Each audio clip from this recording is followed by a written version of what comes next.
Sanctus, Sanctus, Sanctus Dominus Deus Sabaoth. Bapak, Ibu, dan saudara-saudariku yang terkasih dalam Tuhan kita Yesus Kristus, salam sejahtera untuk kita semua. Berkat Allah yang Maha Kuasa senantiasa menyertai kita. Hari Senin tanggal 1 Desember tahun 2025 adalah peringatan wajib Beato Dionysius dan Redemptus, biarawan dan martir Indonesia. Dionysius bernama asli Pierre Berthelot, putra sulung dari 10 bersaudara, pasangan bangsawan Prancis Berthelot dan Fleury Morin. Ia lahir di Honfleur, Prancis, 12 Desember tahun 1600. Ayahnya berprofesi sebagai dokter dan nahkoda kapal. Pierre mewarisi tradisi kesalehan Kristiani orang tuanya. Ia tumbuh dalam semangat rendah hati, iman yang teguh, dan kesiapsediaan berkorban. Bruder Redemptus Ecruz OCD merupakan bruder Karmelit yang bernama asli Thomas Rodriguez da Cunha. Ia adalah mantan serdadu Portugis yang ditugaskan di Goa. Ia lahir pada tahun 1598 di Paredes, Portugis, dan berasal dari keluarga petani miskin yang memeluk erat tradisi Kristiani.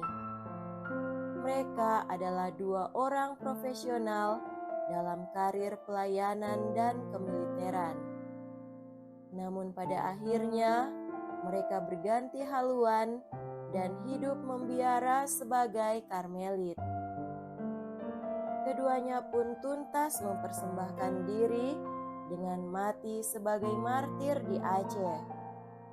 Serambi Mekah menjadi sebutan khas untuk provinsi di ujung barat laut Indonesia yang begitu melegenda itu.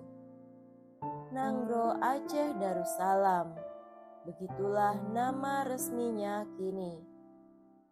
Di tempat inilah 2 biarawan misionaris Ordo Karmelit tak berkasut menumpahkan darah kemartiran mereka. Mereka dibunuh oleh tentara kerajaan Aceh pada zaman Sultan Iskandar Thani karena imannya akan Kristus.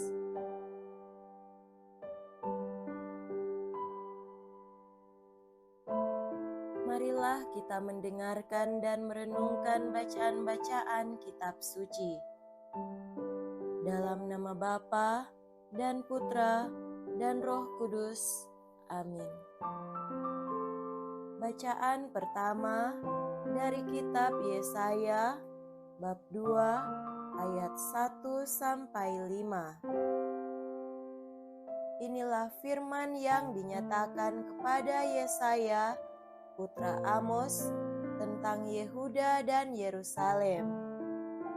Pada hari-hari yang terakhir akan terjadilah hal-hal ini.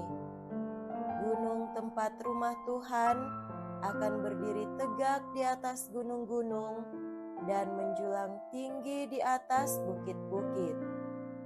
Segala bangsa akan berduyun-duyun ke sana, dan banyak suku bangsa akan pergi serta berkata, "Mari kita naik ke gunung Tuhan, ke rumah Allah Yakub, supaya Ia mengajar kita tentang jalan-jalannya, dan supaya kita berjalan menempuh jalan itu. Sebab dari Sion akan keluar pengajaran, dan dari Yerusalem akan keluar sabda Tuhan. Tuhan akan menjadi hakim antara bangsa-bangsa dan akan menjadi wasit bagi banyak suku bangsa. Maka mereka akan menempa pedang-pedangnya menjadi mata bajak dan tombak-tombaknya menjadi pisau pemangkas. Bangsa yang satu tidak akan lagi mengangkat pedang terhadap bangsa yang lain, dan mereka tidak akan lagi berlatih perang. Hai kaum keturunan Yakub, mari kita berjalan di dalam terang Tuhan. Demikianlah sabda Tuhan. Syukur kepada Allah.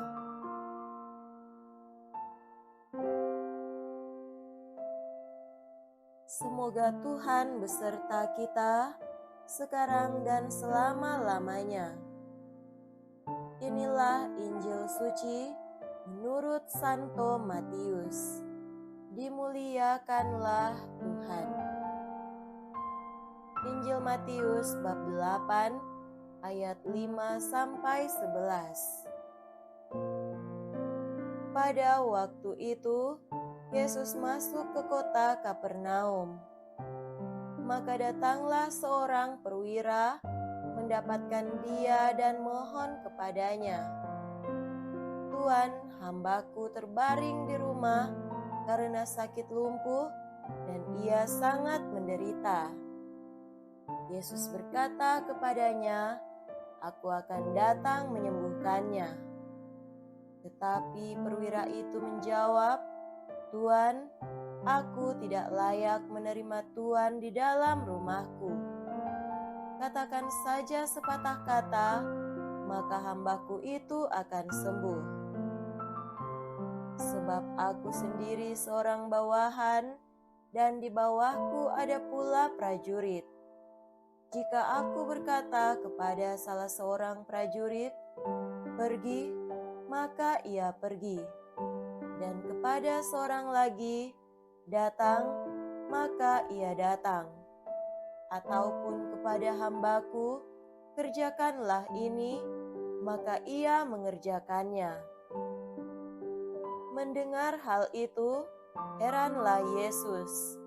Maka ia berkata kepada mereka dan mengikutinya, "Aku berkata kepadamu, sesungguhnya iman sebesar ini tidak pernah kujumpai pada seorang pun di antara orang Israel. Aku berkata kepadamu, banyak orang akan datang dari timur dan barat dan duduk makan bersama dengan Abraham, Ishak dan Yakub di dalam kerajaan surga." Demikianlah sabda Tuhan. Terpujilah Kristus.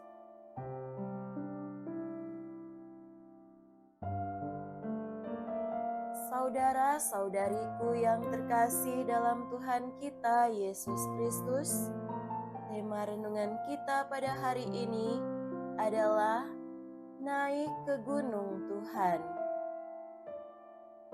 Saat ini kita memasuki masa Advent. Bacaan pertama dari kitab Yesaya dengan sangat indah menggambarkan dan melukiskan apa yang harus kita lakukan selama masa ini.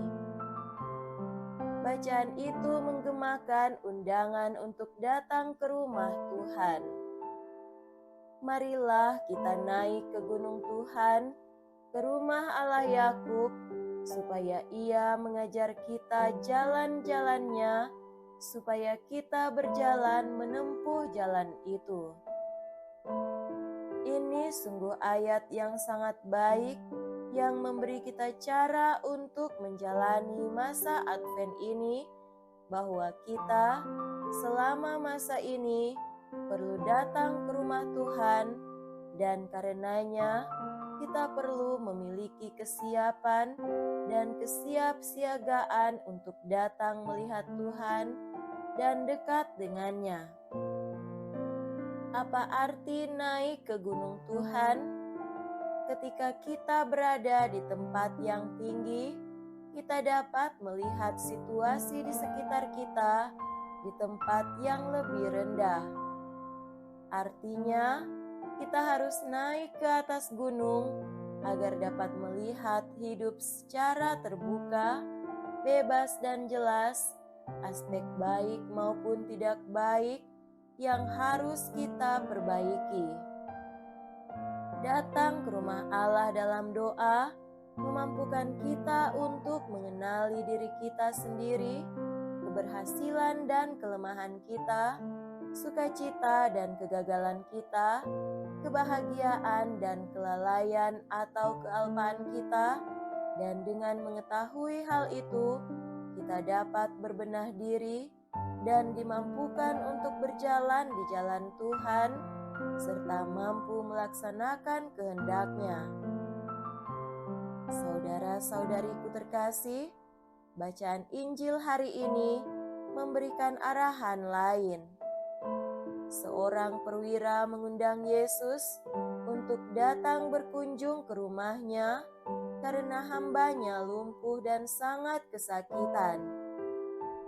Namun ia tidak layak menerima Yesus di rumahnya. Karena itu ia berkata, "Katakan saja sepatah kata, maka hambaku akan sembuh."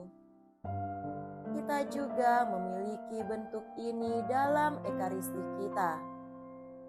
"Tuhan, saya tidak pantas Engkau datang pada saya, tetapi bersabdalah saja, maka saya akan sembuh." Ekaristi adalah perayaan penyembuhan. Ketika kita merayakannya, kita sedang disembuhkan dan dipulihkan dari ketidaklayakan kita. Jadi, bacaan Injil hari ini adalah undangan bagi kita masing-masing untuk mengundang Yesus masuk ke dalam hati kita, terlepas dari ketidaklayakan kita, untuk menyembuhkan kelumpuhan kita. Ini menunjukkan cara lain untuk mengundang Yesus datang di hati kita pada masa penantian kedatangan Yesus ini, pada masa Advent ini. Perpaduan antara bacaan pertama dan bacaan Injil membentuk makna masa Advent. Untuk pergi ke bait suci Tuhan, dan bukan hanya itu, tetapi juga untuk mengundang Yesus datang ke dalam hati kita. Marilah kita mempersiapkan hati kita untuk hal ini pada awal masa Advent. Semoga demikian. Amin. Dalam nama Bapa dan Putra dan Roh Kudus. Amin.